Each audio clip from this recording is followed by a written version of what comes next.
फल गुण आनंद उपार्जना हर सज्जन प्रगटे आए। संत सहाई राम के कर कृपा दिया मिलाए। सेज सुहावी सर्व सुख हुण दुखा नाही जाए। इछ पुन्नी वडभागणी वर पाया हर राय। मिल सहिया मंगल गावे गीत गोविंद अलाए। हर जिहा अवर न दिसे कोई दूजा लवे न लाए। हलत पलत सवारियो न निश्चल दितियन जाए। संसार सागर ते रखेन बहुड़ न जन्मे धाए। जिहवा एक अनेक गुण तरे नानक चरणी पाए। फल गुण नित सालाहिए जिसनो तिल न तमाए। जिन जिन नाम ध्याया तिनके काज सरे। हर गुरपुरा आराध्या दरगाह सच खरे। सर्व सुखा निध चरण हर भोजल बिखम तरे। प्रेम भगत तिन पाइया बिख्या नाहि जरे। कूड़ गे दुबिधा नसी पूरन सच भरे। पार ब्रह्म प्रभ सेवंदे मन अंदर एक धरे।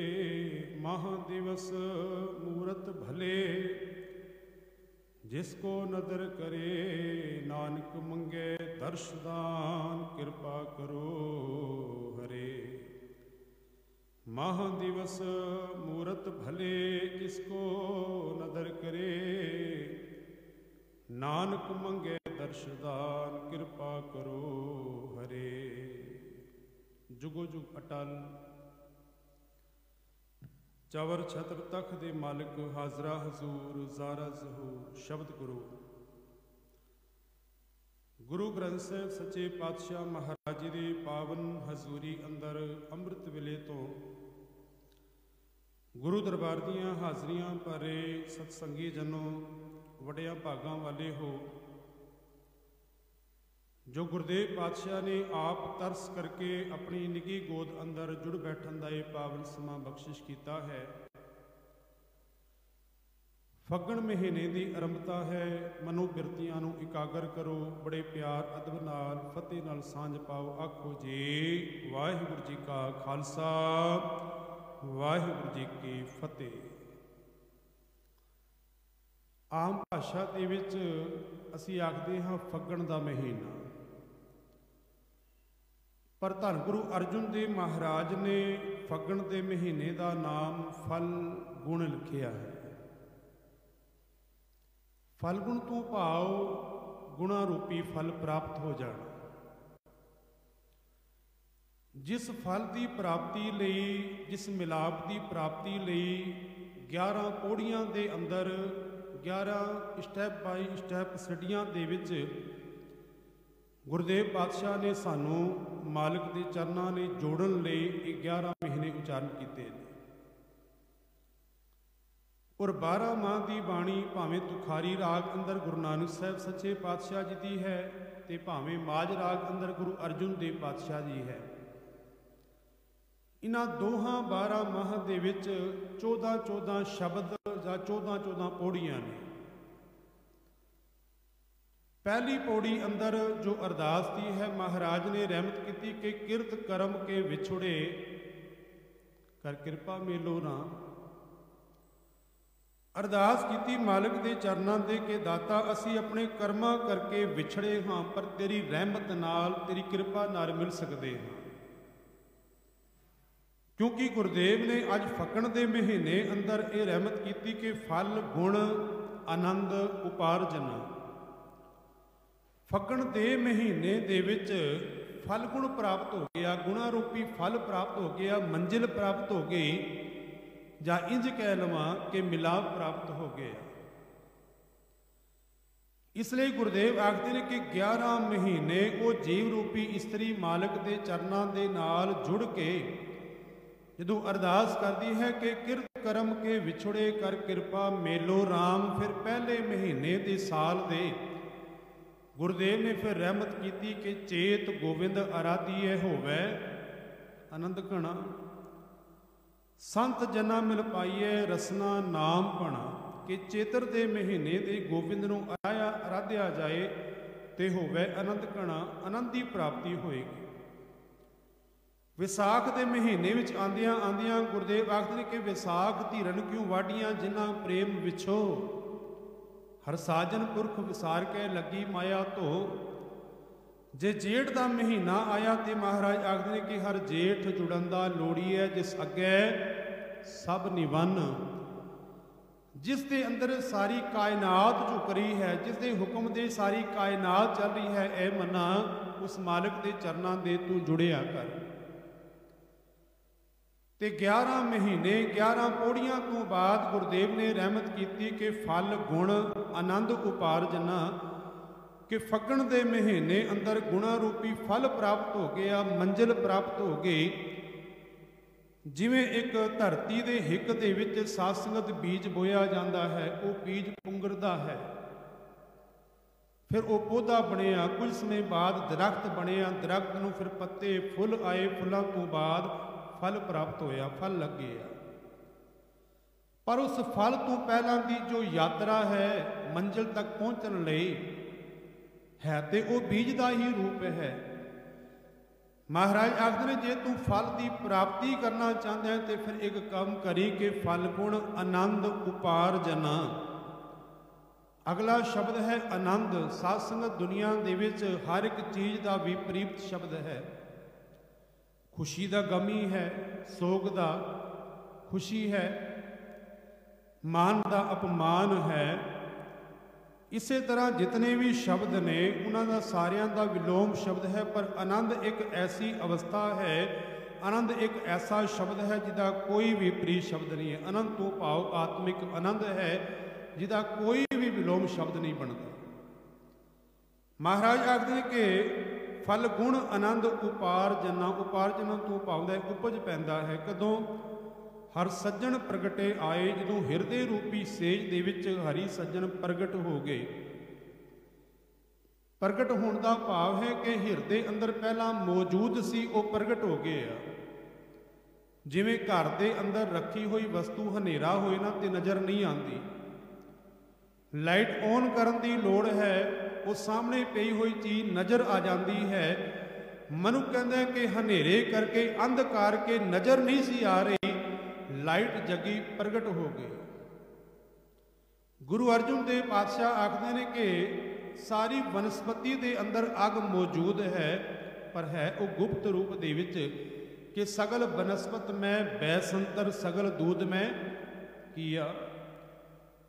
दुध के अंदर घ्यो मौजूद है, इसे तरह सारियां दे अंदर निरंकार मौजूद है। पर महाराज आखते हैं कि हर सज्जन प्रगटे आए, हरी रूपी सज्जन कदों प्रगट होए, जदों गुरु की शरण प्राप्त की ते गुरु ने हिरदे अंदर वसते हुए मालिक नूं प्रगट कर दिता। जिवें अंधकार दूर तां होया जे लाइट जगी ते अग दे जां लकड़ दे अंदर अग मौजूद है, अग नूं प्रगट करन लई, घ्यो नूं प्रगट करन लई मशक्कत की गई। महाराज आखते हैं कि गुर साखी जोत प्रगट होए। गुरु की साखी राही, गुरु के उपदेश राही, गुरु के नाम राही वो हिरदे अंदर जोत प्रगट होई।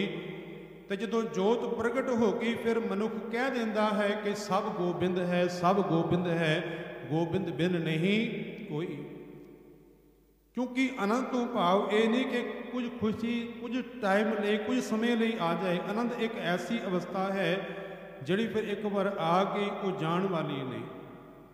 महाराज ने रहमत की आज के फल गुण आनंद उपार्जना हर सज्जन प्रगटे आए, हरी रूपी मालिक हिरदे रूपी सेज दे विच प्रगट हो गया। तो जो प्रगट हो गया सारी कायनात दे अंदर सारे जियां दे अंदर वो मालिक ही नज़र आता है। मैं एक संखेप की साखी आप नाल सांझी करा। ਕੁਝ ਸਿੱਖਾਂ ਨੇ ਆ ਕੇ ਧੰਨ ਗੁਰੂ ਕਲਗੀਧਰ ਪਾਤਸ਼ਾਹ ਮਹਾਰਾਜ ਦੇ ਚਰਨਾਂ ਬੇਨਤੀ ਕੀਤੀ, ਪਾਤਸ਼ਾਹ ਜਦੋਂ ਆਪਣੀ ਹੀ ਫੌਜ ਦੇ ਵਿੱਚੋਂ ਕੋਈ ਬਗਾਵਤ ਕਰਨ ਲੱਗ ਜਾਏ, ਕੋਈ ਦੁਸ਼ਮਣ ਬਣ ਜਾਏ, ਫਿਰ ਜੰਗਾਂ ਜਿੱਤੀਆਂ ਨਹੀਂ ਜਾ ਸਕਦੀਆਂ। ਮਹਾਰਾਜ ਕਹਿਣਗੇ ਕੌਣ ਹੈ? ਸਿੱਖ ਹੱਥ ਬੰਨ੍ਹ ਕੇ ਬੇਨਤੀ ਕਰਨਗੇ, ਮਹਾਰਾਜ ਕੋਈ ਹੋਰ ਨਹੀਂ, ਭਾਈ ਕਨ੍ਹਈਆ ਹੈ। ਉਹ ਤੇ ਦੁਸ਼ਮਣਾਂ ਨੂੰ ਹੀ ਪਾਣੀ ਪਿਲਾਉਂਦਾ ਹੈ, ਜ਼ਾਲਮਾਂ ਦੀ ਵੀ ਸੇਵਾ ਕਰਦਾ ਹੈ। ਮਹਾਰਾਜ ਕਹਿਣਗੇ ਭਾਈ ਕਨ੍ਹਈਆ ਜੀ ਨੂੰ ਬੁਲਾ ਕੇ ਲਿਆਓ। ਸਤਿਗੁਰ ਦੇ ਦਰਬਾਰ ਦੇ ਅੰਦਰ ਭਾਈ ਕਨ੍ਹਈਆ ਜੀ ਹਾਜ਼ਰ ਹੋਏ, ਮਹਾਰਾਜ ਦੇ ਚਰਨਾਂ ਦੇ ਵਿੱਚ ਮੱਥਾ ਟੇਕਿਆ। ਗੁਰਦੇਵ ਆਖਣ ਲੱਗੇ, ਭਾਈ ਕਨ੍ਹਈਆ ਮੈਂ ਸੁਣਿਆ ਤੂੰ ਜ਼ਾਲਮਾਂ ਦੀ, ਦੁਸ਼ਮਣਾਂ ਦੀ ਵੀ ਸੇਵਾ ਕਰਦਾ ਹੈ, ਉਹਨਾਂ ਨੂੰ ਵੀ ਪਾਣੀ ਪਿਲਾਉਂਦਾ ਹੈ। ਹੱਥ ਜੋੜ ਕੇ ਭਾਈ ਕਨ੍ਹਈਆ ਜੀ ਆਖਣ ਲੱਗੇ, ਦਾਤਾ ਮੈਨੂੰ ਤੇ ਸਾਰਿਆਂ ਵਿੱਚ ਤੂੰ ਹੀ ਨਜ਼ਰ ਆਉਂਦਾ ਹੈ, ਮੈਨੂੰ ਇਹ ਨਹੀਂ ਦਿਸਦਾ ਕਿ ਆਪਣਾ ਕਿਹੜਾ ਹੈ, ਬੇਗਾਨਾ ਕਿਹੜਾ ਹੈ। ਸਾਰਿਆਂ ਦੇ ਅੰਦਰ ਤੂੰ ਹੀ ਨਜ਼ਰ ਆਉਂਦਾ ਹੈ। ਤੇ ਧੰਨ ਗੁਰੂ ਕਲਗੀਧਰ ਪਾਤਸ਼ਾਹ ਮਹਾਰਾਜ ਆਖਣਗੇ, ਅੱਜ ਤੋਂ ਬਾਅਦ ਪਾਣੀ ਦੀ ਮਸ਼ਕ ਹੀ ਨਹੀਂ, ਨਾਲ ਮਰਮ ਪੱਟੀ ਲੈ ਕੇ ਜਿਹੜੇ ਵੀ ਸਰੀਰਕ ਤੌਰ ਦੇ ਉੱਪਰ ਫੱਟੜ ਹੋਣ ਉਹਨਾਂ ਦੀ ਸੇਵਾ ਕਰਨਾ। ਇੱਕ ਬੇਨਤੀ ਕਰਦੇ ਹਾਂ ਸਾਧ ਸੰਗਤ, ਜੋ ਇਹ ਮਾਣ ਮਿਲਿਆ ਹੈ ਇਹ ਹੋਰਾਂ ਨੂੰ ਮਿਲ ਗਿਆ, ਜੋ ਫਸਟ ਐਡ ਦਾ ਅਸੀਂ ਕਹਿੰਦੇ ਹਾਂ, ਪਰ ਅਸਲ ਦੇ ਵਿੱਚ ਇਹ ਸੇਵਾ ਸ਼ੁਰੂ ਕੀਤੀ ਹੋਈ ਧੰਨ ਗੁਰੂ ਕਲਗੀਧਰ ਪਾਤਸ਼ਾਹ ਮਹਾਰਾਜ ਦੇ ਦਰੋਂ ਭਾਈ ਕਨ੍ਹਈਆ ਜੀ ਦੀ ਤਕਰੀਬਨ 200 ਸਾਲ ਪਹਿਲਾਂ ਤੋਂ ਆਰੰਭ ਸੀ। ਇਹ ਭਾਈ ਕਨ੍ਹਈਆ ਜੀ ਦੀਆਂ ਸੇਵਾਵਾਂ ਸਨ। ਤੇ ਮਹਾਰਾਜ ਨੇ ਆਖਿਆ ਕਿ ਅੱਜ ਤੋਂ ਬਾਅਦ ਕੇਵਲ ਪਾਣੀ ਦੀ ਮਸ਼ਕ ਹੀ ਨਹੀਂ, ਲੋਕਾਈ ਦੀ ਸੇਵਾ ਜਿਹੜੀ ਹੈ ਉਹ ਮਰਮ ਪੱਟੀ ਦੇ ਨਾਲ ਜੋ ਜ਼ਖਮੀ ਹੋਣ ਉਹਨਾਂ ਦੀ ਵੀ ਸੇਵਾ ਕਰਨੀ ਹੈ। ਪਰ ਇਹ ਅਵਸਥਾ ਕਦੋਂ ਬਣੀ? ਮਹਾਰਾਜ ਆਖਣ ਲੱਗੇ, ਜਦੋਂ ਹਰੀ ਪਰਮਾਤਮਾ ਹਿਰਦੇ ਰੂਪੀ ਸੇਧ ਵਿੱਚ ਪ੍ਰਗਟ ਹੋ ਗਏ। ਸੁਖਮਨੀ ਸਾਹਿਬ ਦੀ ਪਾਵਨ ਬਾਣੀ ਦੇ ਅੰਦਰ ਇਹ ਬਚਨ ਅਸੀਂ ਪੜ੍ਹਦੇ ਹਾਂ, ਜਬ ਧਾਰੈ ਕੋ ਬੈਰੀ ਮੀਤ, ਤਬ ਲਗ ਨਿਹਚਲ ਨਾਹੀ ਚੀਤ। ਜਦੋਂ ਮਨੁੱਖ ਆਪਣੇ ਹਿਰਦੇ ਅੰਦਰ ਇਹ ਧਾਰਨ ਕਰ ਲੈਂਦਾ ਹੈ ਕਿ ਫਲਾਣਾ ਜੀ ਮੇਰਾ ਵੈਰੀ ਹੈ, ਭਾਵੇਂ ਉਹ ਸਾਹਮਣੇ ਨਾ ਵੀ ਹੋਏ, ਉਹਦੀ ਗੱਲ ਹੀ ਚੱਲੇ ਨਾ ਚਾਰ ਬੰਦਿਆਂ ਦੇ ਵਿੱਚ, ਮਨੁੱਖ ਅੰਦਰੋਂ ਦੁਖੀ ਹੋ ਜਾਂਦਾ ਹੈ ਉਹਦੀ ਗੱਲ ਸੁਣ ਕੇ ਹੀ, ਕਿਉਂਕਿ ਇਹਨੂੰ ਵੈਰੀ ਧਾਰਨ ਕੀਤਾ ਹੋਇਆ ਹੈ, ਉਹਨੂੰ ਵੈਰੀ ਮੰਨਿਆ ਹੋਇਆ ਹੈ। ਔਰ ਕੇਵਲ ਮਹਾਰਾਜ ਆਖਦੇ ਕਿ ਵੈਰੀ ਹੀ ਨਹੀਂ, ਜਦੋਂ ਮਿੱਤਰ ਸਮਝਦਾ ਹੈ, ਕਿਉਂਕਿ ਜਦੋਂ ਮਿੱਤਰ ਦੀ ਗੱਲ ਆਉਂਦੀ ਹੈ ਤੇ ਆਪਣਾ ਮਿੱਤਰ ਉਹਨੂੰ ਮਿੱਤਰ ਕਰਕੇ ਜਾਣਦਾ ਹੈ ਤੇ ਆਪਣੇ ਮਿੱਤਰ ਤੋਂ ਭਾਵ ਹੋਰਾਂ ਨੂੰ ਬੇਗਾਨਾ ਸਮਝਦਾ ਹੈ, ਕਿਉਂਕਿ ਮਿੱਤਰ ਤੇ ਦੋ ਚਾਰ ਹੀ ਬਣਾਏ ਹੋਏ ਨੇ। ਜੇ ਉਹ ਮਿੱਤਰ ਹੈ ਤੇ ਹੋਰ ਬੇਗਾਨੇ ਨੇ। ਪਰ ਮਹਾਰਾਜ ਆਖਣਗੇ ਜਦੋਂ ਤੇਰੇ ਹਿਰਦੇ ਰੂਪੀ ਸੇਧ ਦੇ ਮਾਲਕ ਵਸ ਗਿਆ, ਫਿਰ ਤੂੰ ਆਖਣ ਲੱਗੇਗਾ ਕਿ ਬਿਸਰ ਗਈ ਸਭ ਤਾਤ ਪਰਾਈ, ਜਬ ਤੇ ਸਾਧ ਸੰਗਤ ਮੋਹਿ ਪਾਈ, ਨਾ ਕੋ ਬੈਰੀ ਨਹੀਂ ਬਿਗਾਨਾ, ਸਗਲ ਸੰਗ ਹਮਕੋ ਬਣਿਆ। ਸਤਿਗੁਰ ਮਹਾਰਾਜ ਆਖਣ ਕਿ ਜਦੋਂ ਹਿਰਦੇ ਰੂਪੀ ਸੇਧ ਦੇ ਵਿੱਚ ਗੁਣਾ ਰੂਪੀ ਫੱਗਣ ਜਿਹੜਾ ਚੜ ਗਿਆ, ਤੇ ਕੇਵਲ ਫੱਗਣ ਦੇ ਮਹੀਨੇ ਦੇ ਅੰਦਰ ਨਹੀਂ, ਜਿਨ੍ਹਾਂ ਨੂੰ ਮਿਲਾਪ ਜੇੜ ਦੇ ਮਹੀਨੇ ਦੇ ਵਿੱਚ ਹੀ ਪ੍ਰਾਪਤ ਹੋ ਗਿਆ, ਉਹਨਾਂ ਦਾ ਭਾਵੇਂ ਬਾਹਰੋਂ ਤਪਦਾ ਹੋਇਆ ਜੇੜ ਦਾ ਮਹੀਨਾ ਹੋਏ, ਉਹਨਾਂ ਦੀ ਹਿਰਦੇ ਰੂਪੀ ਸੇਧ ਦੇ ਵਿੱਚ ਫੱਗਣ ਬਣ ਜਾਂਦਾ ਹੈ। ਗੁਰਦੇਵ ਪਾਤਸ਼ਾਹ ਆਖਦੇ ਨੇ ਕਿ ਫਲ ਗੁਣ ਆਨੰਦ ਉਪਾਰਜਨਾ, ਹਰ ਸੱਜਣ ਪ੍ਰਗਟੇ ਆਏ, ਸੰਤ ਸਹਾਈ ਰਾਮ ਕੇ ਕਰ ਕਿਰਪਾ ਦਿਆ ਮਿਲਾਏ। ਗੁਰਬਾਣੀ ਦੇ ਵਿੱਚ ਸੰਤ ਸ਼ਬਦ ਬਹੁਤੀ ਵਾਰ ਗੁਰੂ ਲਈ ਆਇਆ ਹੈ। ਮਹਾਰਾਜ ਆਖਦੇ ਕਿ ਸੰਤ ਸਹਾਈ ਹੋਏ, ਮਦਦਗਾਰ ਹੋਏ, ਕਰ ਕਿਰਪਾ ਦਿਆ ਮਿਲਾਏ, ਜਿਨ੍ਹਾਂ ਨੇ ਕਿਰਪਾ ਕਰਕੇ ਮਾਲਕ ਦੇ ਚਰਨਾਂ ਦੇ ਵਿੱਚ ਮੈਨੂੰ ਜੋੜ ਦਿੱਤਾ। ਔਰ ਭੱਟਾਂ ਦੀ ਬਾਣੀ ਦੇ ਇੱਕ ਬੜੇ ਪਿਆਰੇ ਬਚਨ ਨੇ। ਭੱਟ ਸਾਹਿਬਾਨ ਆਖਦੇ ਨੇ ਕਿ ਮੇਰਾ ਜੀਵਨ ਕੱਚ ਵਰਗਾ ਸੀ, ਪਰ ਗੁਰੂ ਦੀ ਸ਼ਰਨ ਪੈ ਕੇ ਗੁਰੂ ਦੇ ਨਾਮ ਦੇ ਰਾਹੀਂ ਕੰਚਨ ਵਰਗਾ ਹੋ ਗਿਆ। ਕੱਚੋ ਕੰਚਨ ਭਇਓ, ਸ਼ਬਦ ਗੁਰ ਸਰਵਣੇ ਸੁਣਿਓ। ਜਦੋਂ ਕੰਨਾਂ ਦੇ ਨਾਲ ਗੁਰੂ ਦੇ ਬਚਨਾਂ ਨਾਲ ਸਾਂਝ ਪਾਈ, ਕੰਨਾਂ ਦੇ ਨਾਲ ਮਾਲਕ ਦਾ ਨਾਮ ਸੁਣਿਆ, ਤੇ ਇਹ ਕੱਚ ਵਰਗਾ ਜੀਵਨ ਕੰਚਨ ਵਰਗਾ ਹੋ ਗਿਆ। ਅਸੀਂ ਮਾਰਕੀਟ ਦੇ ਵਿੱਚੋਂ ਕੱਚ ਦਾ ਸਮਾਨ ਲੈ ਕੇ ਆਉਂਦੇ ਹਾਂ, ਭਾਵੇਂ ਬੜਾ ਕੀਮਤੀ ਹੋਏ, ਟੁੱਟ ਜਾਏ ਨਾ ਜਿਸ ਦਿਨ, ਅਸੀਂ ਟੁੱਟੇ ਹੋਏ ਸਮਾਨ ਨੂੰ ਡਸਟਬਿਨ ਜਾ ਕੇ ਸੁੱਟ ਦਿੰਦੇ ਹਾਂ ਕਿ ਇਹ ਨਾ ਹੋਏ ਕਿਸੇ ਨੂੰ ਲੱਗ ਜਾਏ। ਹੁਣ ਸੋਨਾ ਵੀ ਖਰੀਦ ਕੇ ਲੈ ਕੇ ਆਇਆ, ਸੋਨਾ ਟੁੱਟਣ ਤੋਂ ਬਾਵਜੂਦ ਵੀ ਕੋਈ ਘਰ ਤੋਂ ਬਾਹਰ ਨਹੀਂ ਸੁੱਟਦਾ। ਮਹਾਰਾਜ ਆਖਣ ਲੱਗੇ ਕਿ ਕੱਚੋ ਕੰਚਨ ਭਇਓ, ਕੱਚ ਵਰਗਾ ਜੀਵਨ ਕੰਚਨ ਵਰਗਾ ਹੋ ਗਿਆ। ਕਦੋਂ ਸ਼ਬਦ ਗੁਰ ਸਰਵਣੇ ਸੁਣਿਓ, ਬਿਖ ਤੇ ਅੰਮ੍ਰਿਤ ਹੋਇਓ। ਬਿਖ ਵਰਗਾ ਜ਼ਹਿਰੀਲਾ ਕਾਮ ਕ੍ਰੋਧ ਲੋਭ ਮੋਹ ਹੰਕਾਰ ਅੰਦਰ ਗਰਸਿਆ ਹੋਇਆ ਜੀਵਨ ਅੰਮ੍ਰਿਤ ਵਰਗਾ ਬਣ ਗਿਆ। ਨਾਮ ਸਤਿਗੁਰ ਮੁਖ ਭਣਿਓ। ਜਦੋਂ ਮਾਲਕ ਦਾ ਨਾਮ ਇਸ ਰਸਨਾ ਦੇ ਨਾਲ ਜਪਿਆ, ਲੋਇਓ ਹੋਇਓ ਲਾਲ, ਲੋਹੇ ਵਰਗਾ ਕਠੋਰ ਜੀਵਨ, ਜਿਸ ਵਿੱਚ ਜੀਵਨ ਲਈ ਲੁਕਾਈ ਲਈ ਤਰਸ ਨਹੀਂ। ਮਹਾਰਾਜ ਆਖਦੇ ਕਿ ਉਹ ਲਾਲ ਵਰਗਾ ਕੀਮਤੀ ਹੋ ਗਿਆ। ਨਦਰ ਸਤਿਗੁਰ ਜਤਾਰ ਹੈ, ਜਦੋਂ ਗੁਰੂ ਨਦਰ ਕਰਦਾ ਹੈ। ਲੋਇਓ ਹੋਇਓ ਲਾਲ ਨਦਰ ਸਤਿਗੁਰ ਜਤਾਰ ਹੈ। ਪਾਹਣ ਮਾਣਕ ਕਰੇ ਗਿਆਨ ਗੁਰ ਕਹਿਓ ਵਿਚਾਰੈ। ਤੇ ਗੁਰੂ ਦੇ ਗਿਆਨ ਰਾਹੀਂ ਪਾਤਸ਼ਾਹ ਆਖਦੇ ਨੇ ਕਿ ਪੱਥਰ ਵਰਗਾ, ਹੁਣ ਸੰਸਾਰ ਦੇ ਤੁਰਦਿਆਂ ਹੋਇਆਂ ਰਾਹ ਦੇ ਵਿੱਚ ਪੱਥਰ ਪਿਆ ਹੋਏ ਮਨੁੱਖ ਠੋਕਰ ਮਾਰ ਕੇ ਲੰਘ ਜਾਂਦਾ ਹੈ, ਪਰ ਇੱਕ ਉਹ ਪੱਥਰ ਹੈ ਜੋ ਲੋਕਾਂ ਨੇ ਆਪਣੇ ਤਨ ਦੇ ਉੱਪਰ ਸ਼ਿੰਗਾਰ ਕਰਕੇ ਪਾਇਆ ਹੋਇਆ ਹੈ।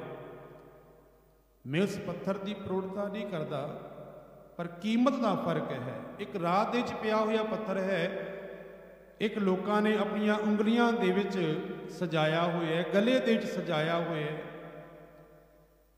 ਕਾਠੋਂ ਸ਼੍ਰੀਖੰਡ ਸਤਿਗੁਰ ਕੀਓ, ਕਾਠ ਤੋਂ ਭਾਵਦਾ ਆਮ ਲੱਕੜ, ਕਿੱਕਰ ਦੀ ਹੋ ਗਈ, ਨਿੰਮ ਦੀ ਹੋ ਗਈ। ਸ਼੍ਰੀਖੰਡ ਕਿਹਾ ਜਾਂਦਾ ਚੰਦਨ ਦੀ ਲੱਕੜ ਨੂੰ। ਕਾਠੋ ਸ਼੍ਰੀਖੰਡ ਸਤਿਗੁਰ ਕੀਓ, ਦੁਖ ਦਾਰਿਦਰ ਤਿਨ ਕੇ ਗਏ। ਸਤਿਗੁਰ ਚਰਨ ਜਨ ਪਰਸਿਆ, ਸੇ ਪਸ ਪ੍ਰੇਤ ਸੁਰ ਨਰ ਭੈ। ਜਿਨ੍ਹਾਂ ਦਾ ਜੀਵਨ ਮਹਾਰਾਜ ਆਖਦੇ ਕਿ ਪਸ਼ੂਆਂ ਵਰਗਾ ਸੀ, ਉਹਨਾਂ ਦਾ ਦੇਵਤਿਆਂ ਵਰਗਾ ਜੀਵਨ ਹੋ ਗਿਆ। ਕਿਉਂਕਿ ਮੈਂ ਪਹਿਲਾਂ ਵੀ ਅਰਜ਼ ਕੀਤੀ ਹੈ ਕਿ ਗੁਰਬਾਣੀ ਮਨੁੱਖ ਨੂੰ ਇਨਸਾਨ ਬਣਨ ਲਈ ਹਦਾਇਤ ਕਰਦੀ ਹੈ ਕਿ ਬੰਦੇ ਬੰਦਗੀ ਇਖਤਿਆਰ। ਧੰਨ ਗੁਰੂ ਅਰਜੁਨ ਦੇਵ ਪਾਤਸ਼ਾਹ ਦੇ ਇੱਥੋਂ ਤੱਕ ਆਖਦੇ ਨੇ ਕਿ ਕਰਤੂਤ ਪਸ਼ੂ ਕੀ ਮਾਨਸ ਜਾਤ ਹੈ, ਤੇ ਮਨੁੱਖ ਹੈ, ਪਰ ਇਹਦੇ ਕਰਮ ਕਰਤੂਤ ਜਿਹੜੀ ਹੈ ਉਹ ਪਸ਼ੂਆਂ ਵਰਗੀ ਹੈ। ਪਰ ਜਿਨ੍ਹਾਂ ਨੇ ਗੁਰੂ ਦੇ ਚਰਨ ਪਰਸ ਲਏ, ਮਹਾਰਾਜ ਆਖਦੇ ਨੇ ਕਿ ਸਤਿਗੁਰ ਚਰਨ ਜਨ ਪਰਸਿਆ, ਸੇ ਪਸ ਪ੍ਰੇਤ ਸੁਰ ਨਰ ਭੈ। ਉਹ ਸੁਰ ਨਰ ਹੋ ਗਏ, ਉਹ ਦੇਵਤਿਆਂ ਵਰਗੇ ਬਣ ਗਏ ਨੇ। ਸੰਤ ਸਹਾਈ ਰਾਮ ਕੇ, ਸੰਤ ਸਹਾਈ ਬਣੇ, ਗੁਰੂ ਮਦਦਗਾਰ ਬਣਿਆ। ਕਰ ਕਿਰਪਾ ਦੀਆ ਮਿਲਾਏ, ਮਾਲਕ ਦੇ ਚਰਨਾਂ ਦੇ ਵਿੱਚ ਮਿਲਾ ਦਿੱਤਾ। ਇੱਕ ਸੰਖੇਪ ਜੀ ਅਰਜ਼ ਕਰਾਂ। ਧੰਨ ਗੁਰੂ ਕਲਗੀਧਰ ਪਾਤਸ਼ਾਹ ਮਹਾਰਾਜ ਦੇ ਸਮੇਂ ਦੀ ਘਟਨਾ ਹੈ। ਸੁਜਾਨ ਰਾਏ ਜੋ ਲਾਹੌਰ ਦੇ ਵਸਨੀਕ ਸਨ, ਬਚਪਨ ਦੇ ਵਿੱਚ ਹੀ ਮਾਤਾ ਪਿਤਾ ਸੰਸਾਰ ਤੋਂ ਚੜ੍ਹਾਈ ਕਰ ਗਏ। ਉਹਨਾਂ ਦੇ ਵੱਡੇ ਤਾਏ ਨੇ ਉਹਨਾਂ ਨੂੰ ਪਾਲਿਆ। ਜਵਾਨ ਹੋਏ, ਵਿਆਹ ਕਰ ਦਿੱਤਾ ਗਿਆ। ਘਰ ਦੇ ਵਿੱਚ ਹੱਡੀ ਚਲਾਉਂਦੇ ਸਨ, ਚੰਗਾ ਕਾਰੋਬਾਰ ਸੀ, ਪਰ ਅੰਦਰ ਹਿਰਦੇ ਦੇ ਇੱਕ ਕੋਨੇ ਦੇ ਵਿੱਚ ਇਹ ਜਿਗਿਆਸਾ ਸੀ ਕਿ ਜੀਵਨ ਕਿਉਂ ਮਿਲਿਆ ਹੈ, ਇਹਦਾ ਪਰਪਸ ਕੀ ਹੈ, ਮਨੋਰਥ ਕੀ ਹੈ। ਰਾਤ ਦਿਨ ਉਦਾਸ ਰਹਿਣ ਲੱਗ ਪਏ। ਜੋ ਧੰਨ ਗੁਰੂ ਅਰਜੁਨ ਦੇਵ ਪਾਤਸ਼ਾਹ ਮਹਾਰਾਜ ਰਹਿਮਤ ਕਰਦੇ ਨੇ, ਉਹ ਵਡਭਾਗੀ ਨੇ ਜਿਨ੍ਹਾਂ ਦੇ ਹਿਰਦੇ ਅੰਦਰ ਇਹ ਅਹਿਸਾਸ ਹੁੰਦਾ ਹੈ ਕਿ ਅਸੀਂ ਵਿਛੜੇ ਹੋਏ ਹਾਂ। ਨਹੀਂ ਤੇ ਬਹੁਤੀ ਵਾਰ ਤੇ ਸਾਰੀ ਜ਼ਿੰਦਗੀ ਗੁਜ਼ਰ ਜਾਂਦੀ ਹੈ, ਇਹ ਅਹਿਸਾਸ ਹੀ ਹੁੰਦਾ ਕਿ ਅਸੀਂ ਵਿਛੜ ਕੇ ਸੰਸਾਰ ਦੇ ਵਿੱਚ ਆਏ ਹਾਂ।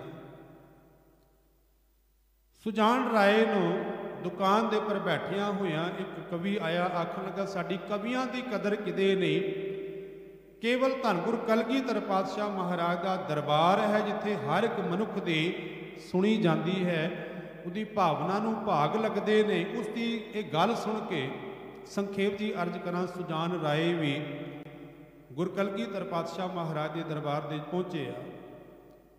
ਮੱਥਾ ਟੇਕ ਕੇ ਆਖਣ ਲੱਗਾ, ਮਹਾਰਾਜ ਆਪਣੇ ਚਰਨਾਂ ਦੇ ਵਿੱਚ ਮੈਨੂੰ ਮਿਲਾ ਲਿਓ, ਆਪਣੇ ਚਰਨਾਂ ਦੇ ਨਾਲ ਜੋੜ ਲਿਓ। ਤੇ ਧੰਨ ਗੁਰੂ ਕਲਗੀਧਰ ਪਾਤਸ਼ਾਹ ਮਹਾਰਾਜ ਨੇ ਸੁਜਾਨ ਰਾਏ ਨੂੰ ਆਖਿਆ ਕਿ ਜਿੱਧਰ ਤੇਰਾ ਮੁਖ ਹੈ ਉਧਰ ਚਲਾ ਜਾ। ਸੁਜਾਨ ਰਾਏ ਮਨੁੱਖਤਾ ਦੀ ਸੇਵਾ ਕਰੀ, ਮਨੁੱਖਤਾ ਦੀ ਸੇਵਾ ਦੇ ਵਿੱਚੋਂ ਤੈਨੂੰ ਰੱਬ ਦੀ ਪ੍ਰਾਪਤੀ ਹੋਏਗੀ। ਭਾਈ ਸਾਹਿਬ ਭਾਈ ਸੰਤੋਖ ਸਿੰਘ ਜੀ ਚੂੜਾਮਣੀ ਲਿਖਦੇ ਨੇ ਕਿ ਅਨੰਦਪੁਰ ਸਾਹਿਬ ਦੀ ਧਰਤੀ ਤੋਂ ਸੁਜਾਨ ਰਾਏ ਦੌੜਦਾ ਜਦੋਂ ਰੋਪੜ ਦੀ ਧਰਤੀ ਪਰ ਪਹੁੰਚਿਆ, ਸਵੇਰੇ ਤੋਂ ਦੌੜਿਆ ਹੋਇਆ। ਡਿੱਗ ਪਿਆ, ਬੇਹੋਸ਼ ਹੋ ਗਿਆ। ਲੋਕਾਂ ਨੇ ਪਾਣੀ ਦੇ ਛੱਟੇ ਮਾਰੇ ਤੇ ਉੱਥੇ ਝੁੱਗੀ ਪਾ ਦਿੱਤੀ। ਸੁਜਾਨ ਰਾਏ ਵੈਦ ਸੀ, ਲੋਕਾਂ ਦੀ ਮਨੁੱਖਤਾ ਦੀ ਸੇਵਾ ਕਰਨ ਲੱਗ ਪਿਆ ਦਵਾਈ ਦੇ ਨਾਲ। ਹੁਣ ਧੰਨ ਗੁਰ ਕਲਗੀਧਰ ਪਾਤਸ਼ਾਹ ਮਹਾਰਾਜ ਕੋਲ ਇਹ ਖਬਰਾਂ ਪਹੁੰਚ ਰਹੀਆਂ ਨੇ ਕਿ ਗੁਰਦੇਵ ਪਾਤਸ਼ਾਹ ਕੋਈ ਸਿੱਖ ਹੈ ਜੇਠ ਹਾੜ ਦੀ ਆਦੀ ਤਪਸ ਦੇ ਵਿੱਚ ਰਾਹ ਦੇ ਵਿੱਚ ਤੁਰਦਿਆਂ ਹੋਇਆਂ ਨੂੰ ਪਾਣੀ ਦੀ ਸੇਵਾ ਕਰਦਾ ਹੈ। ਉਹ ਵੈਦ ਹੈ, ਦਵਾਈ ਦੀ ਸੇਵਾ ਕਰਦਾ ਹੈ, ਪਰ ਗੁਰੂ ਗੁਰੂ ਜਪਦਾ ਰਹਿੰਦਾ ਹੈ। ਮਹਾਰਾਜ ਸੁਣ ਕੇ ਮੁਸਕਰਾ ਜਾਣ। ਇੱਕ ਦਿਨ ਕਿਸੇ ਸਿੱਖ ਨੇ ਆ ਕੇ ਆਖਿਆ ਕਿ ਸੁਜਾਨ ਰਾਏ, ਇਸ ਰਾਹ ਦੇ ਵਿੱਚੋਂ ਅੱਜ ਧੰਨ ਗੁਰ ਕਲਗੀਧਰ ਪਾਤਸ਼ਾਹ ਮਹਾਰਾਜ ਨੇ ਗੁਜ਼ਰਨਾ ਹੈ। ਸੁਜਾਨ ਰਾਏ ਸਵੇਰੇ ਦਾ ਤਿਆਰ ਹੋਇਆ ਤੇ ਜਦੋਂ ਧੰਨ ਗੁਰ ਕਲਗੀਧਰ ਪਾਤਸ਼ਾਹ ਮਹਾਰਾਜ ਦੇ ਆਉਣ ਦਾ ਸਮਾਂ ਹੋਇਆ ਨਾ, ਤੇ ਇਤਿਹਾਸਕਾਰ ਰੱਖਦੇ ਨੇ ਕਿ ਉਸੇ ਵੇਲੇ ਇੱਕ ਬੁੱਢੀ ਮਾਂ ਆ ਕੇ ਆਖਣ ਲੱਗੀ, ਵੈ ਸੁਜਾਨ ਰਾਏ, ਤੈਨੂੰ ਤੇਰੇ ਗੁਰੂ ਦਾ ਵਾਸਤਾ ਹੈ। ਮੇਰੇ ਘਰ ਦੇ ਵਿੱਚ ਨੂੰਹ ਬਿਮਾਰ ਹੈ, ਮੇਰੀ ਛੋਟੇ ਛੋਟੇ ਦੇ ਬੱਚੇ ਨੇ, ਇਹ ਨਾ ਹੋਏ ਉਹ ਸੰਸਾਰ ਤੋਂ ਚਲੀ ਜਾਏ, ਬੱਚੇ ਰੁੱਲ ਜਾਣਗੇ, ਪਰਿਵਾਰ ਸਾਰਾ ਵਿਖਰ ਜਾਏਗਾ, ਤੈਨੂੰ ਗੁਰੂ ਦਾ ਵਾਸਤਾ ਹੈ, ਮੇਰੀ ਨੂੰਹ ਦੀ ਜਾ ਕੇ ਦਵਾ ਦਾਰੂ ਕਰ ਦੇ। ਹੁਣ ਸੁਜਾਨ ਰਾਏ ਦੇ ਮਨ ਦੇ ਵਿੱਚ ਦੋ ਭਾਵ ਪੈਦਾ ਹੋਏ, ਭਈ ਗੁਰੂ ਸਾਹਿਬ ਨੇ ਆਣਾ ਹੈ, ਗੁਰੂ ਦਾ ਸਤਿਕਾਰ ਕਰਨਾ ਹੈ, ਦੂਸਰੇ ਪਾਸੇ ਮਨੁੱਖਤਾ ਦੀ ਸੇਵਾ ਕਰਨੀ ਹੈ। ਤੇ ਮਨ ਦੇ ਇਹ ਵਿਚਾਰ ਆਏ ਕਿ ਗੁਰੂ ਨੇ ਵੀ ਆਖਿਆ ਸੀ ਕਿ ਮਾਨਵਤਾ ਦੀ ਲੁਕਾਈ ਦੀ ਸੇਵਾ ਕਰੀ। ਚਲੇ ਗਏ। ਕੁਝ ਸਮਾਂ ਲੱਗਾ, ਉਸ ਬੁੱਢੀ ਮਾਂ ਦੀ ਜੋ ਨੂੰਹ ਸੀ ਉਹ ਠੀਕ ਹੋਈ, ਵਾਪਸ ਪਰਤ ਕੇ ਆਏ। ਕੀ ਦੇਖਦੇ ਨੇ ਕਿ ਜਿਸ ਜਗ੍ਹਾ ਦੇ ਉੱਪਰ ਆਪ ਉਹ ਟਿਕਿਆ ਕਰਦੇ ਸਨ, ਉੱਥੇ ਬੜੇ ਲੋਕੀ ਇਕੱਠੇ ਹੋਏ ਪਏ ਨੇ। ਸੋਚਿਆ ਕੋਈ ਬਿਮਾਰ ਬੰਦਾ ਇਲਾਜ ਕਰਵਾਉਣ ਵਾਸਤੇ ਆਇਆ ਹੋਵੇਗਾ। ਜਦੋਂ ਅੱਗੇ ਜਾ ਕੇ ਦੇਖਦੇ ਨੇ, ਜਿਸ ਚਟਾਈ ਦੇ ਉੱਪਰ, ਜ਼ਮੀਨ ਦੇ ਉੱਪਰ ਆਪ ਬੈਠਿਆ ਕਰਦੇ ਸਨ, ਉੱਥੇ ਧੰਨ ਗੁਰ ਕਲਗੀਧਰ ਪਾਤਸ਼ਾਹ ਮਹਾਰਾਜ ਬੈਠੇ ਹੋਏ ਨੇ। ਮਹਾਰਾਜ ਦੇ ਚਰਨਾਂ ਦੇ ਵਿੱਚ ਮੱਥਾ ਟੇਕਿਆ। ਧੰਨ ਗੁਰ ਕਲਗੀਧਰ ਪਾਤਸ਼ਾਹ ਮਹਾਰਾਜ ਨੇ ਆਖਿਆ, ਸੁਜਾਨ ਰਾਏ, ਤੇਰੀ ਸੇਵਾ ਮਾਲਕ ਦੇ ਘਰ ਪ੍ਰਵਾਨ ਹੋ ਗਈ ਹੈ, ਜੋ ਮਨੁੱਖਤਾ ਦੀ ਲੁਕਾਈ ਦੀ ਤੂੰ ਸੇਵਾ ਕੀਤੀ ਹੈ। ਸਤਿਗੁਰੂ ਪਾਤਸ਼ਾਹ ਅੱਜ ਦੇ ਇਸ ਸ਼ਬਦ ਦੇ ਅੰਦਰ ਆਖਦੇ ਨੇ ਕਿ ਸੰਤ ਸਹਾਈ RAM ਕੇ, ਗੁਰੂ ਸਹਾਈ ਬਣਿਆ, ਮਦਦਗਾਰ ਬਣਿਆ, ਕਰ ਕਿਰਪਾ ਦੀਆ ਮਿਲਾਏ, ਸੇਜ ਸੁਹਾਵੀ। ਸਰਬ ਸੁਖ ਹੁਣ ਦੁੱਖਾਂ ਨਾਹੀ ਜਾਏ, ਇਹ ਹਿਰਦੇ ਰੂਪੀ ਸੇਜ। ਮਹਾਰਾਜ ਆਖਦੇ ਨੇ ਕਿ ਸੇਜ ਸੁਹਾਵੀ, ਸਰਬ ਸੁਖ ਦੁੱਖਾਂ ਨਾਹੀ ਜਾਏ, ਹੁਣ ਦੁੱਖਾਂ ਲਈ ਥਾਂ ਹੀ ਨਹੀਂ ਰਹੀ। ਸਰਬ ਸੁਹਾਵੀ ਸਰਬ ਸੁਖ ਹੁਣ ਦੁੱਖਾਂ ਨਾਹੀ ਜਾਏ, ਇਛ ਪੁੰਨੀ ਵਡਭਾਗਣੀ ਵਰ ਪਾਇਆ ਹਰ ਰਾਏ। ਇੱਛਾ ਉਸ ਜੀਵ ਰੂਪੀ ਇਸਤਰੀ ਦੀ ਪੂਰੀ ਹੋ ਗਈ ਤੇ ਹਰੀ ਰੂਪੀ ਵਰ ਮਾਲਕ ਉਹਨਾਂ ਨੂੰ ਪ੍ਰਾਪਤ ਹੋ ਗਿਆ। ਫਿਰ ਮਾਲਕ ਦੇ ਸ਼ੁਕਰ ਦੇ ਜੁੜ ਕੇ ਉਹ ਸਹੀਆਂ ਮੰਗਲ ਗਾਵੇ ਹੀ, ਮਾਲਕ ਦੇ ਮੰਗਲ ਦੇ, ਖੁਸ਼ੀ ਦੇ, ਸਿਫਤਸਲਾਹ ਦੇ ਗੀਤ ਗਾਉਂਦੀਆਂ ਨੇ। ਮਿਲ ਸਖੀਆਂ ਮੰਗਲ ਗਾਵੇ, ਗੀਤ ਗੋਬਿੰਦ ਅਲਾਏ। ਤੇ ਕੀ ਆਖਦੀਆਂ ਨੇ, ਹਰ ਜੇਹਾ ਅਵਰ ਨਾ ਦਿਸੇ, ਕੋਈ ਦੂਜਾ ਲਵੇ ਨਾ ਲਾਏ। ਹਰੀ ਵਰਗਾ ਹੋਰ ਕੋਈ ਦੂਸਰਾ ਨਹੀਂ ਹੈ। ਮਾਲਕ ਦੇ ਵਿੱਚ ਇਹ ਗੁਣ ਨੇ ਕਿ ਗੁਣ ਇਹ ਹੋ, ਹੋਰ ਨਾ ਹੀ ਕੋਏ, ਨਾ ਕੋ ਹੋਆ ਨਾ ਕੋ ਹੋਏ। ਮਾਲਕ ਦੀਆਂ ਇਤਨੀਆਂ ਅਨਾਇਤਾਂ ਜੀਵ ਮੰਨਦਾ ਹੈ, ਪਰ ਗੁਰਦੇਵ ਆਖਦੇ ਨੇ ਕਿ ਦਾਤਾ ਤੇਰੇ ਵਰਗਾ ਦੁਨੀਆ ਦੇ ਵਿੱਚ ਹੋਰ ਕੋਈ ਦੂਸਰਾ ਨਹੀਂ। ਉਸ ਮਾਲਕ ਨੇ ਹਾਲਤ ਪਲਤ ਸਵਾਰੇ ਹੋਣ, ਲੋਕ ਪਰਲੋਕ ਸਵਾਰਤਾ ਤੇ ਨਿਹਚਲ ਦਿੱਤੀਆਂ ਨ ਜਾਏ। ਨਿਹਚਲ ਥਾਂ, ਇੱਥੇ ਥਾਂ ਤੋਂ ਭਾਵ ਹੈ ਅਵਸਥਾ। ਉਹ ਅਵਸਥਾ ਦੇ ਦਿੱਤੀ ਜਿੱਥੇ ਜੀਵ ਜਾ ਕੇ ਫਿਰ ਡੋਲਦਾ ਨਹੀਂ। ਸੰਸਾਰ ਸਾਗਰ ਤੇ ਰੱਖਿਆਨ ਬਹੁ ਨਾ ਜਨਮੈ ਧਾਏ। ਫਿਰ ਜੀਵ ਇਸ ਨੂੰ ਮਾਲਕ ਨੇ ਇਸ ਸੰਸਾਰ ਰੂਪੀ ਵਿਸ਼ੇ ਵਾਸ਼ਨਾ ਦੇ ਸਮੁੰਦਰ ਤੋਂ ਰੱਖ ਲਿਆ। ਸੰਸਾਰ ਸਾਗਰ ਤੇ ਰੱਖਿਆਨ ਬਹੁ ਨਾ ਜਨਮੈ ਧਾਏ। ਉਹ ਬਾਰ-ਬਾਰ ਜੰਮਣ ਮਰਨ ਦੇ ਗੇੜ ਅੰਦਰ ਨਹੀਂ ਪੈਂਦਾ। ਤੇ ਗੁਰਦੇਵ ਪਾਤਸ਼ਾਹ ਫਿਰ ਅਖੀਰ ਦੇ ਆਖਦੇ ਨੇ ਕਿ ਜਿਹਵਾ ਏਕ ਅਨੇਕ ਗੁਣ। ਹੇ ਮਾਲਕ ਜੀ, ਅਸੀਂ ਜੀਵਾਂ ਦੀ ਇੱਕ ਜੇਵਾ ਹੈ, ਤੇਰੇ ਅਨੇਕਾਂ ਗੁਣ ਨੇ। ਤਰੇ ਨਾਨਕ ਚਰਣੀ ਪਾਏ। ਉਹ ਜੀਵ ਰੂਪੀ ਇਸਤਰੀਆਂ ਜੀਵ ਸੰਸਾਰ ਤੋਂ ਤਰ ਜਾਂਦੇ ਨੇ, ਜੋ ਮਾਲਕ ਦੀ ਸ਼ਰਨ ਲੈਂਦੇ ਨੇ। ਫਲ ਗੁਣ ਨਿਸਾ ਲਾਹੀ ਹੈ। ਫਗਣ ਦੇ ਮਹੀਨੇ ਅੰਦਰ ਗੁਰਦੇਵ ਆਖਦੇ ਨੇ ਕਿ ਮਾਲਕ ਨੂੰ ਨਿਤ ਹੀ ਸਲਾਹੀ ਹੈ, ਜਿਸ ਨੂੰ ਤਿਲ ਨਾ ਤਮਾਈ, ਨੂੰ ਤਿਲ ਮਾਤਰ ਵੀ ਤਮਾ ਨਹੀਂ ਹੈ, ਲਾਲਚ ਨਹੀਂ ਹੈ। उस मालिक दे गुण गा के जीव तेरा ही भला होना है। ते शब्द के अखीरले पौड़ी अंदर धन गुरु अर्जुन देव पातशाह महाराज ने मुकम्मलता दी, आखन लगे कि जिन जिन नाम ध्याया तिन के काज सरे। साध संगत पुरातन रहतनामिਆਂ ਦੇ ਵਿੱਚ ਇਹ ਲਿਖਿਆ ਹੈ ਕਿ ਸਿੱਖ ਜਦੋਂ ਘਰ ਤੋਂ ਬਾਹਰ ਜਾਂਦਾ ਸੀ ਅਰਦਾਸ ਕਰਕੇ, ਮਾਲਕ ਦੀ ਕਿਰਪਾ ਦੇ ਨਾਲ ਉਹ ਸਾਰੇ ਕਾਰਜ ਰਾਸ ਹੁੰਦੇ ਸਨ। ਰੱਬ ਦੀ ਸਿਫਤ ਸਲਾਹ ਕਰਕੇ ਰੋਜ਼ ਪੜ੍ਹਦੇ ਹਾਂ ਕਿ ਗੋਪਾਲ ਤੇਰਾ ਆਰਤਾ ਜੋ ਜਨ ਤੁਮਰੀ ਭਗਤ ਕਰਨ ਤੇ ਤਿਨਕੇ ਕਾਜ ਸਵਾਰਦਾ।